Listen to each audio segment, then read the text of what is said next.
So Donald Trump responded to Hillary Clinton's DNC speech on Twitter, because that's how he responds to everything at this point.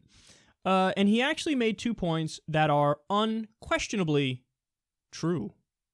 So first he said, Hillary will never reform Wall Street. She's owned by Wall Street. Yeah, I believe that. I totally believe that. And then he also said, Hillary's wars in the Middle East have unleashed destruction, terrorism, and ISIS across the world. Yep, that's true. Yep. Now, actually, let's be clear here. It's mostly Dick Cheney and George W. Bush and the neoconservatives' wars. So you have to blame them first because they led the charge and they came up with the idea, yada, yada.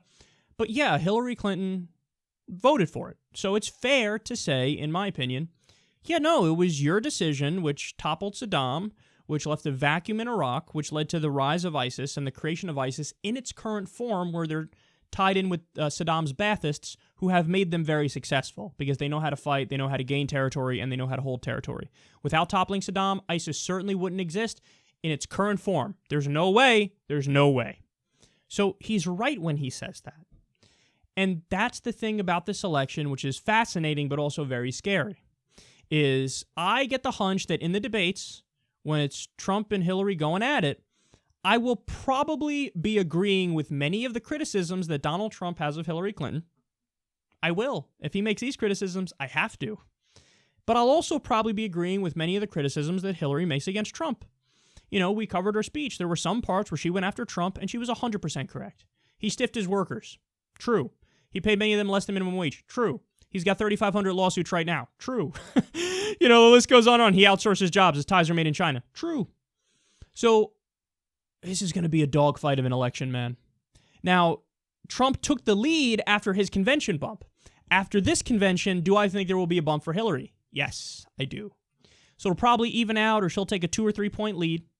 But in the debates, it is going to be fascinating to see how it unfolds, because he's making a lot of attacks against her that are from her left. And he's made it now so that the Republican base agrees with those attacks.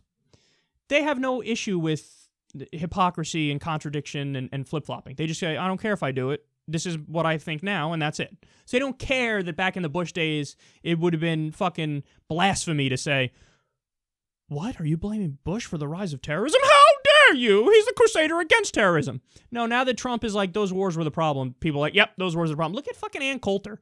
Loved everything Bush ever did. Oh, privatize Social Security, let's fight for that. Oh, do more trade deals. Ann Coulter's like, oh, rah-rah Republicans, rah-rah George Bush. Now that Donald Trump comes along and he's like, no, let's save Social Security. No, let's fucking not do trade deals. She's like, oh yeah, trade deals. They're fucking horrible. Who would ever support those? It's not like I ever did under George Bush. Social Security, yeah, great. No, keep that. Totally cool. Don't privatize it. I never said we should privatize it. So they have no problem with hypocrisy. They'll just flip-flop. But what's interesting is that now the Republican base believes some things because of Trump parroting them that are actually true. Like those wars were the problem and Hillary will never reform Wall Street. Those things are actually true. Now, I think they're wrong in that they think Trump will be the savior and he'll fix all these things. You can't believe a word Trump says. He's a professional liar. But I repeat myself. If he uses these attacks, they will be effective. If he uses the attacks, it's smart because it's actually true.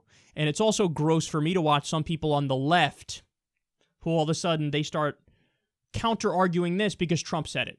No, Hillary totally reformed Wall Street. I don't know what you're talking about. Owned by Wall Street. She's not owned by Wall Street. What do you mean?